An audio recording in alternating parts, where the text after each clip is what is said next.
Our next induction, a pair of hockey players with great NHL careers, perhaps two of the greatest Vancouver Canucks of all time.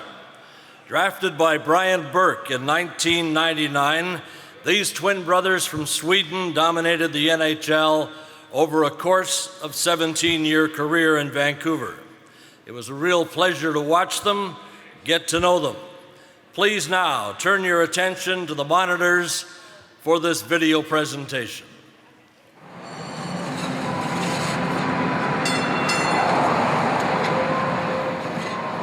A major player early in this draft will be Brian Burke, the general manager of the Vancouver Canucks, with the number 3 pick. Henrik and Daniel Sedin were inseparable growing up in Sweden, but they were never supposed to be that way in the National Hockey League.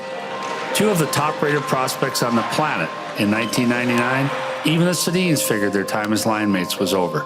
So you get 4 2/3 in return for the first pick overall. Yep.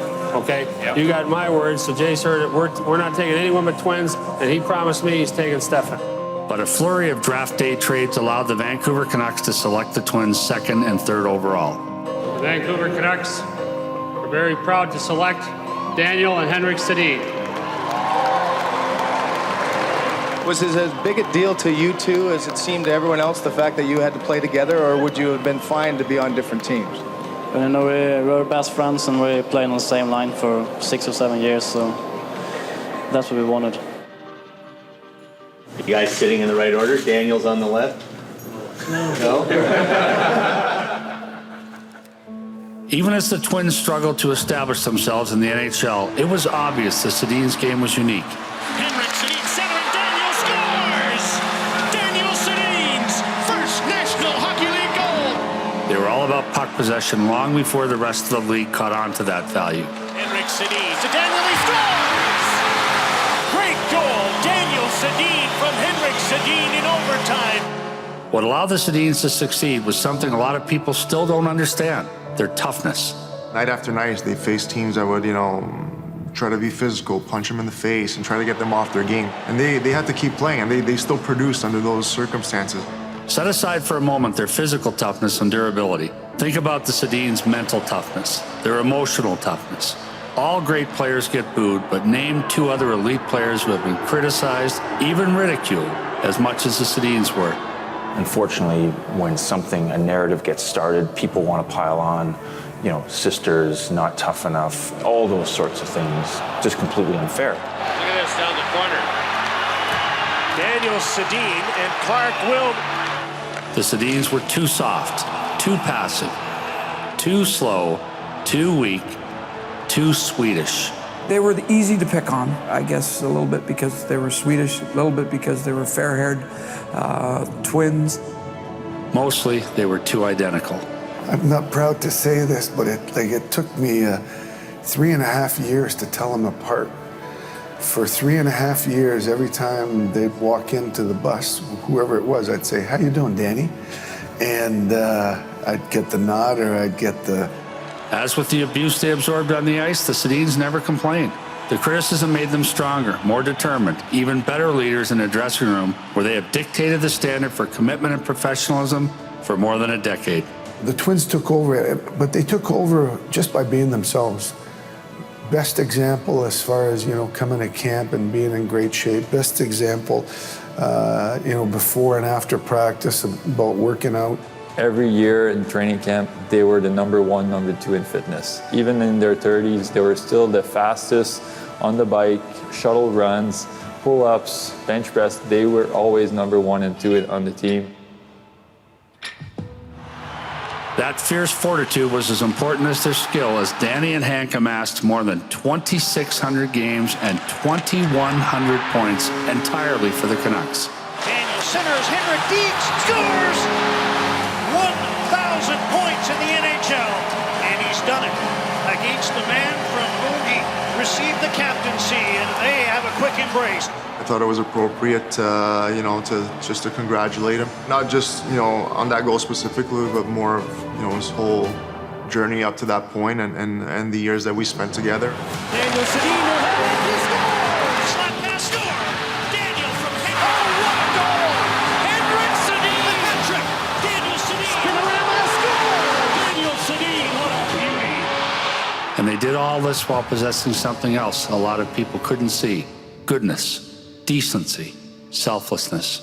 Anytime somebody new would come in, they would greet them, take them for supper. They were as good of players, and they were MVPs in the league. They were a better person. They treat people the right way. That's what I like too. They, especially their own teammates, coaches, staff, they're just like the ultimate professionals. Thank you. Good luck today. It is ironic that so much of the discussion about the Sedins was framed by their appearance, when so much of what they accomplished was driven by things you can't see. They are two of the best in every sense. There will never be another two players like them. They were twins, they were best friends, they were great players. They were the whole package. They're so humble and pretty quiet guys. But when they're on the ice, they made something very special. They've made a great impact in Sweden for playing hockey. And they're someone that inspired a lot of kids to start the game. They were two of my heroes growing up. They obviously have some unbelievable skill, but I think their work ethic is what separates them from most guys.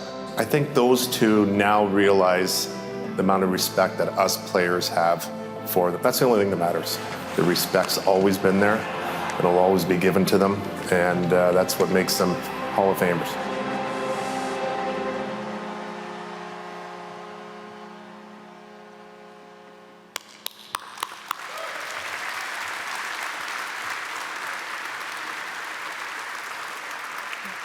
Unfortunately, Daniel and Henrik are not able to join us tonight. They're home in Sweden with their families, but they wanted to convey this following message. Sorry we couldn't be there with all of you tonight. On behalf of my brother and family, we'd like to first off congratulate the other inductees of the 2019 BC Hockey Hall of Fame class, including Ron DeLorme, Barry Jackman, Shane Heyer, Karen Wallace, and the 97-98 South Surrey Eagles. We'd like to also thank the entire BC Hockey Hall of Fame selection committee for this honor. We had the privilege of playing our entire NHL careers in British Columbia, and to go into a Hall of Fame with names we've looked up to and had the privilege of playing against, like Trevor Linden, Thomas Gradin, Steve Eisenman, Scott Niedermayer, Paul Kariya, and Joe Sakic, makes this extra special. Our success on the ice would not have been possible without the teammates we played with over the years, and we share this honor with them. We'd like to personally acknowledge Marcus Naslund, Matthias Olen, Brandon Morrison, Trent Klatt, who took us under their wings when we came into the league. Also Alex Burrows and Anson Carter, who we had many successful years with. Alex Edler was a good teammate and great friend for a lot of years. And finally, Trevor Linden, who taught us how to become good players and good people. So thank you. Of course, we would not be standing here accepting this award if it wasn't also for the many coaches and mentors we had guiding us throughout our careers. There are so many to name from throughout our careers, but we'd like to recognize our NHL coaches, Mark Crawford, Elaine Vigneault, John Tortorella, Willie Desjardins, and Travis Green. We'd also like to thank the various staffs of the Canucks and the first GM to draft us, Brian Burke. We grew up in a small town in northern Sweden called Örnsköldsvik, roughly the population of Penticton. It's located next to the ocean. It's beautiful year-round, and people there are passionate about hockey. Sound familiar, right? What I remember most and what made it such a special place growing up was that people cared about the welfare of others and were there to help one another. We're grateful to have learned those values and proud to be from that community. Luckily for us, we were drafted by a team and welcomed to a much larger city and province that shares the same values of respect, responsibility, and compassion. We moved here when we were 19 years old, 7,000 kilometers away from our hometown, and today are just as proud to call Vancouver and BC home because of the true sense of community that exists here. When we visited Canada and British Columbia for the first time, our first stop was actually in the beautiful city of Penticton. So in a neat way, our journey has come full circle with tonight's induction. Thank you again for this great honor, and we hope you all have a great and memorable evening.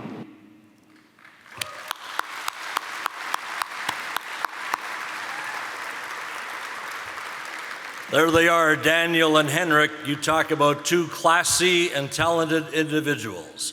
To accept their introduction and induction into the BC Hockey Hall of Fame, we welcome former inductee Stan Smeal of the Canucks, and to present the award, also a past inductee and elite hockey broadcaster, Jim Hewson.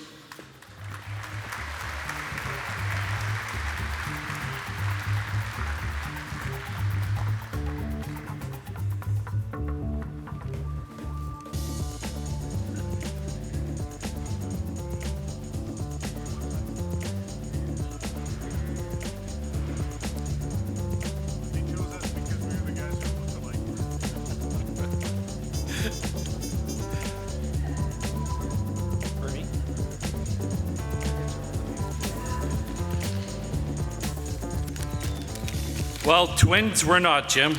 There's no way we look alike, you and I. On behalf of the Vancouver Canucks, I want to congratulate the 2019 inductees. As you look around this room and see the names that are listed in the hall in the back, it's quite remarkable the level of talent and success that has been achieved. It's a night to celebrate records and share stories. But it's more than that. It's about recognizing the impact these individuals have had on their teammates, on their colleagues, and on their community. They leave a legacy here in BC, helping to inspire the next generation to develop a deep love and passion for the game. Again, congratulations.